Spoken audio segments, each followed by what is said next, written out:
Good morning everybody. आज हमारे channel ITI fitter M के माध्यम से vernier micrometer graduation and reading, इसमें वर्नियर माइक्रोमीटर के बारे में बताया जाएगा और इस पर किस प्रकार माप के निशान अंकित होते हैं और इससे हम किस प्रकार रीडिंग लेते हैं यह बताया जाएगा। तो चित्र में ये जो देख रहे हैं तो इसी को हम वर्नियर माइक्रोमीटर बोलते हैं। साधारण मीट्रिक माइक्रोमीटर से केवल 0.01 mm तक की परिशुद्धता तक मापा जा सकता है, लेकिन इससे अधिक परिशुद्धता में माप लेने के लिए वर्नियर माइक्रोमीटर उपयोगी है। वर्नियर माइक्रोमीटर से 0.001 mm तक की परिशुद्धता तक माप ले सकते हैं। तो यहाँ हम देख ले, जो साधारण माइक्रोमीटर होता है उससे हम केवल 0.01 mm तक की परिशुद्धता में माप ले सकते हैं, लेकिन वर्नियर माइक्रोमीटर के द्वारा हम 0.001 mm तक की परिशुद्धता में माप ले सकते हैं। इसी को हम मीट्रिक आउटसाइड वर्नियर माइक्रोमीटर बोलते हैं और इसे हम साधारण मीट्रिक आउटसाइड माइक्रोमीटर बोलते हैं। तो साधारण मीट्रिक माइक्रोमीटर से केवल 0.01 mm तक की परिशुद्धता तक माप ले सकते हैं। तो यहाँ हम देख रहे हैं, यहाँ इंडिकेट भी है 0.01 mm। तो साधारण मीट्रिक माइक्रोमीटर से हम 0.01 mm तक परिशुद्धता तक माप ले सकते हैं, लेकिन इससे अधिक परिशुद्धता में माप लेने के लिए वर्नियर माइक्रोमीटर का उपयोग करते हैं। तो ये जो देख रहे हैं यह एक वर्नियर माइक्रोमीटर है और इससे हम 0.001 mm तक परिशुद्धता में माप ले सकते हैं। बनावट एवं अंशांकन, वर्नियर माइक्रोमीटर का बनावट कैसा होता है और उस पर किस प्रकार माप के निशान अंकित होते हैं यह बताया जाएगा।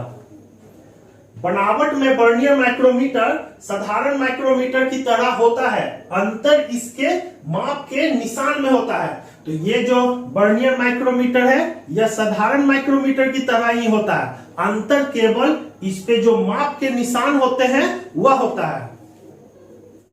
बनावट में वर्नियर माइक्रोमीटर साधारण माइक्रोमीटर की तरह ही होता है। तो यहाँ हम देख रहे हैं कि दोनों के बनावट में किसी भी प्रकार का अंतर नहीं है। यह एक वर्नियर माइक्रोमीटर है और यह एक साधारण माइक्रोमीटर है, अंतर इसके माप के निशान में होता है। इसमें जो माप के निशान है अंतर केवल इसमें होता है।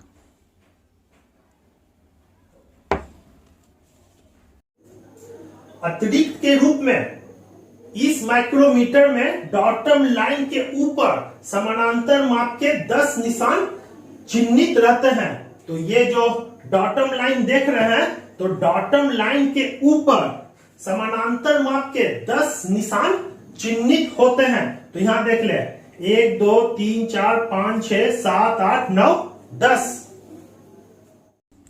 अतिरिक्त के रूप में दोनों माइक्रोमीटर में अंतर यह है कि वर्नियर माइक्रोमीटर में डॉटम लाइन के ऊपर, तो ये जो देख रहे हैं डॉटम लाइन, तो डॉटम लाइन के ऊपर समानांतर माप के 10 निशान चिन्हित होते हैं। तो ये जो देख रहे हैं डॉटम लाइन के ऊपर 10 लाइन अंकित है, 1 2 3 4 5 6 7 8 9 10, ठीक है, जिसे हम वर्नियर स्केल बोलते हैं। लेकिन ये चीज जो यह साधारण माइक्रोमीटर है इसमें नहीं है। तो यही मुख्य रूप से दोनों में अंतर है। इस 10 समानांतर लाइन के मध्य की दूरी थिम्बल के 9 भागों के बराबर रहती है। तो ये जो समानांतर 10 लाइन है, तो इस 10 लाइन की दूरी थिम्बल पर जो 9 लाइन है इसके बराबर होती है। तो यहां देख ले, 1 2 3 4 5 6 7 8 9, तो थिम्बल के 9 लाइन के ये बराबर यह 10 लाइन की दूरी होती है।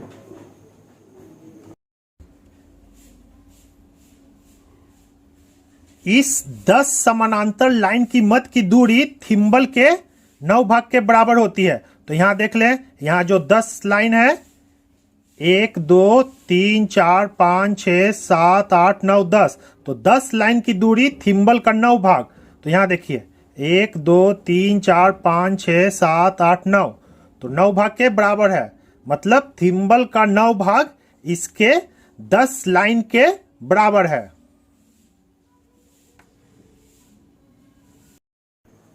लिस्ट काउंट, तो लिस्ट काउंट किसे कहते हैं? किसी भी सूक्ष्म मापी यंत्र के द्वारा जो कम से कम माप लिया जाता है वह उस सूक्ष्म मापी यंत्र का लिस्ट काउंट कहलाता है। तो हमें मालूम है कि वर्नियर माइक्रोमीटर का लिस्ट काउंट 0.001 mm है। तो यह 0.001 mm कैसे आया यह बताया जा रहा है।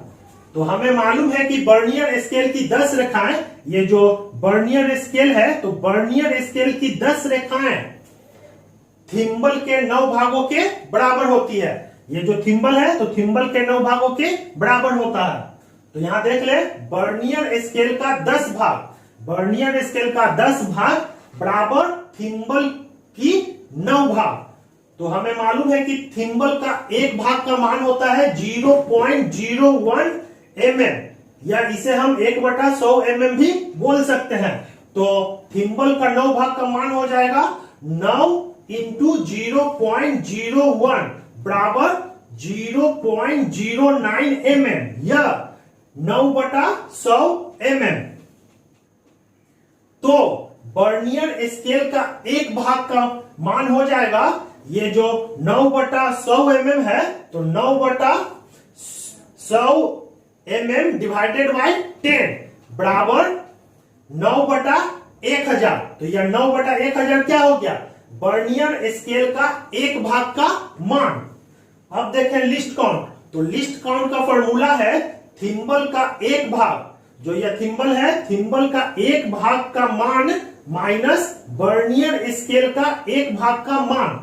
तो हमें मालूम है कि थिम्बल का एक भाग का मान कितना है? 1/100। तो 1/100 माइनस वर्नियर स्केल का एक भाग का मान कितना है? 9/1000। तो 9/1000 तो बराबर कितना हो गया? 10 माइनस 9/1000 बराबर 1/1000 बराबर 0.001 mm। तो इसी को हम वर्नियर माइक्रोमीटर का लिस्ट काउंट बोलते हैं। मीट्रिक वर्नियर माइक्रोमीटर पढ़ने की विधि, तो ये जो मीट्रिक वर्नियर माइक्रोमीटर है इसे हम किस प्रकार पढ़ेंगे यह बताया जाएगा।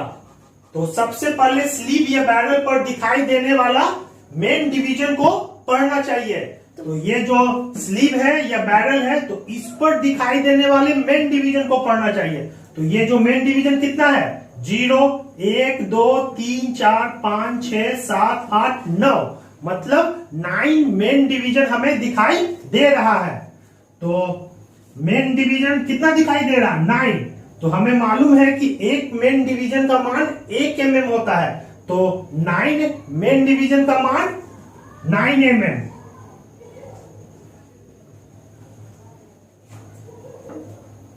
फिर स्लिप पर दिखाई देने वाले सब डिवीजन को गिनना चाहिए। तो यहां हमें याद रखिएगा कि यहां तक हम लोग माप ले चुके हैं। ये जो है ना, यहां तक हम लोग माप ले चुके हैं। तो इसके बाद जो ½ mm का निशान है, जिसे हम सब डिवीजन बोलते हैं, इसे देखना चाहिए। तो 9 के बाद यहां हमें एक सब डिवीजन दिखाई दे रहा है। तो सब डिवीजन कितना दिखाई दे रहा? 1। तो हमें मालूम है कि एक सब डिवीजन का मान 0.5 mm होता है। तो इसका मान हो जाएगा 0.5 mm।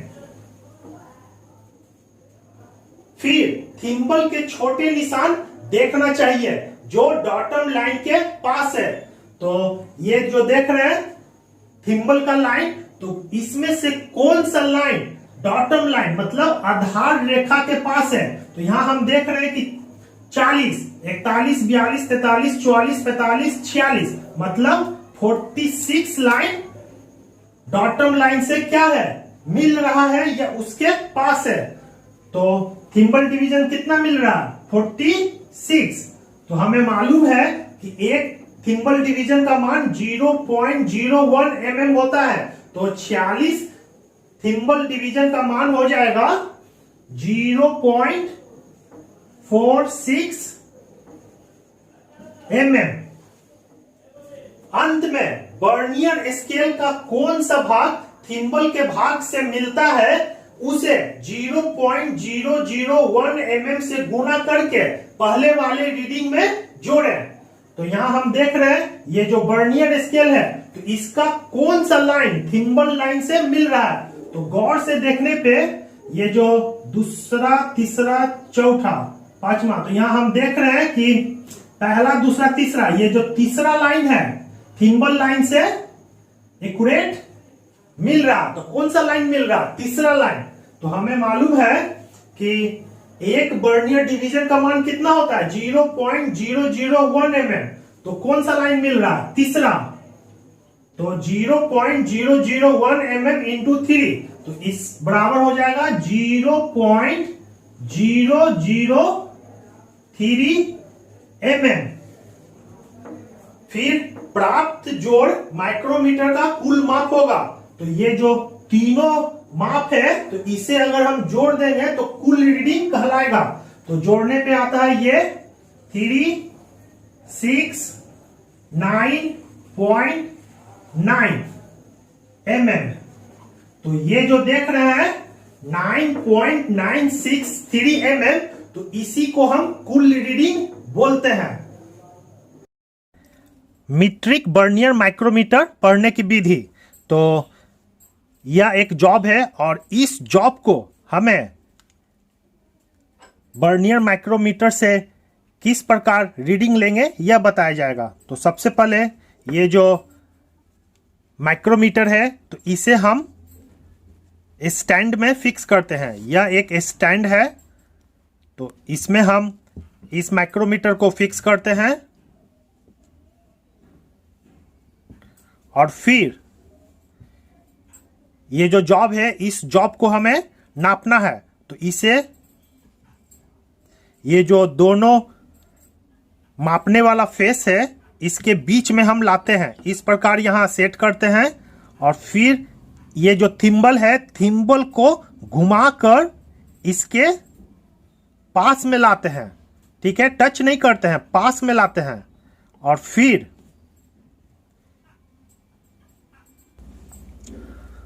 फिर ये जो रैचेट स्टॉप है रैचेट स्टॉप से इसे टाइट करते हैं और जब यह टिक टिक का आवाज करने लगे तो इसे लॉक करते हैं, स्पिंडल को लॉक कर देते हैं और अब हम इसका रीडिंग लेंगे। सबसे पहले स्लीव या बैरल पर दिखाई देने वाले मेन डिवीजन को पढ़ना चाहिए। तो ये जो देख रहे हैं यह स्लीव है और इस पर मेन डिवीजन को पढ़े। तो यहां मेन डिवीजन हो गया 0, 1, 2, 3, 4, 5, 6, 7, 8, 9।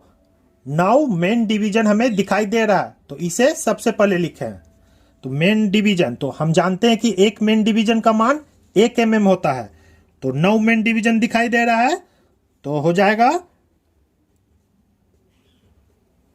9 mm।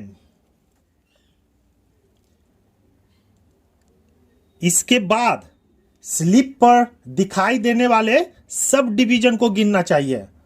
तो एक चीज याद रखिएगा कि यहां 9 mm तक हम माप ले चुके हैं और 9 mm के बाद कितना सब डिवीजन दिखाई दे रहा है, इसमें एक ही सब डिवीजन दिखाई देता है या नहीं दिखाई देता। तो यहां हम देख रहे हैं कि 9 के बाद एक सब डिवीजन हमें दिखाई दे रहा है।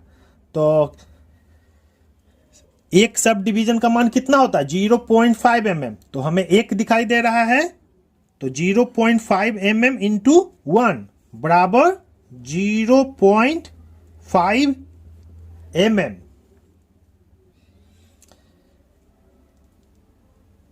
इसके बाद ये जो थिम्बल है थिम्बल के छोटे निशान देखना चाहिए जो डॉटम लाइन के पास है या उससे मिल रहा है। तो ये जो देख रहे हैं इसी को हम डॉटम लाइन बोलते हैं। और इससे कौन सा लाइन मिल रहा है, तो यहां हम देख रहे हैं कि 45 है, 45 के बाद 46, ये जो 46 है तो 46 लाइन डॉटम लाइन मतलब आधार रेखा से मिल रहा है। कितना लाइन मिल रहा है, कौन सा लाइन, 46। तो हमें मालूम है कि एक थिम्बल डिवीजन बराबर 0.01 mm और कौन सा मिल रहा है 46, तो इंटू 46 तो इसका मान हो जाएगा 0.46 mm। अंत में बर्नियर स्केल का कौन सा भाग, ये जो बर्नियर स्केल है तो इसका कौन सा भाग है थिम्बल भाग से मिलता है, उसे 0.001 से गुणा करके पहले वाले रीडिंग में जोड़ देते हैं। तो यहां हम गौर से देखते हैं तो बर्नियर स्केल का ये हो गया 1 2 3। गौर से देखने पे ये जो तीसरा लाइन है बर्नियर स्केल का 1 2 3, तीसरा लाइन थिम्बल भाग से मिल रहा है। तो एक बर्नियर डिवीजन का मान होता है 0.001 mm। तो कौन सा लाइन मिल रहा है, तीसरा लाइन, तो इंटू 3 तो इसका मान हो जाएगा 0.003 mm।